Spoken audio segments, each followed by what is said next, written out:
So here's the shower drain installed, the new Schluter shower drain after I removed the existing mud base and shower pan liner. The tips I'd say for this, if you're going to do this job, is you should get a specific shower pan kit. It's called the clamping ring drain or the remodeling residential remodeling kit. This is the drain. You can see it here. It's a two-piece design, and it comes with this clamping ring that actually bolts into the existing floor drain, because mine was in like an Odie or a Sioux Chief floor drain that typically you run the liner underneath this and you bolt it down.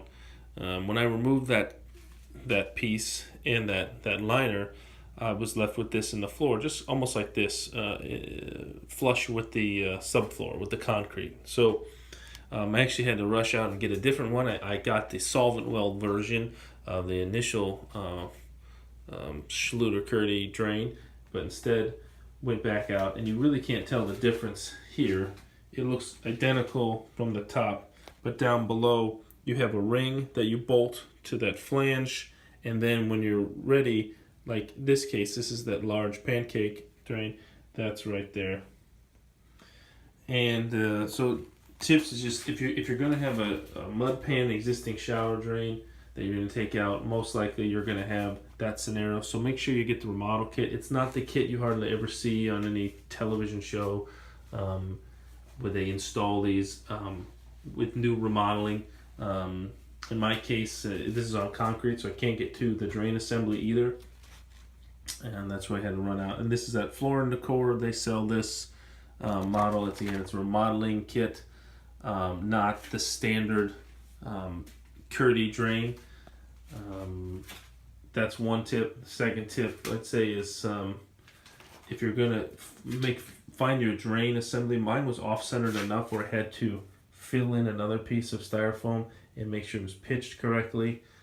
Even though this is a 48 inch long by 48 inch long drain, it wasn't long enough. So not only measure your total length, this is 69 inches, but measure from the point from the drain to the end, because you might have to either use another piece of styrofoam, or they recommend using dry pack mortar, which is basically what was in here before, and I really didn't want to mix that up.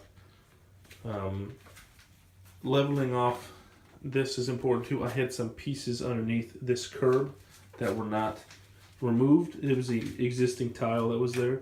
I had some mortar, so I had to pull it up real quick and chop that off with a putty knife. So I recommend making sure it's completely flat, so it would make your life a lot easier setting this down. And then just reconnected. This is just for the shower valve. Just use shark bites and use an American Standard. I really like this. We've done this on last couple jobs. Took out the old one, put a new one, raised it up much higher so it's taller. The old one was there. This new one is up there. And then next we'll be putting in this is the liner that goes on the shower base here. I'll do that after I put I have Curdy board. It acts like a green board, or you can tile right to. Then I'll do all the joints and finish up so we can get ready for actual tiling and actually start that whole process. But this is the preparation for the shower drain. Never put one in before, and I learned my lesson. Make sure you get the clamping drain version, the remodeling kit. It comes with this very specific ring right here. This is what actually keeps bonds to your existing floor drain. So if you have it, make sure you buy that. If you have a existing shower pan that you're going to remove, a mud pan with a liner, almost every shower has that. If it's a stand-up shower like this is, you're going to have that, unless it's a prefab shower pan. In those cases, that could be a different assembly. But if you have a tiled shower pan and you're going to put a Schluter in, this was much faster, by the way, than doing dry pack. My last shower, I did the traditional way with the liner and the dry packing. It was a whole day of getting everything out and back in again correctly. This took, I think it was two hours.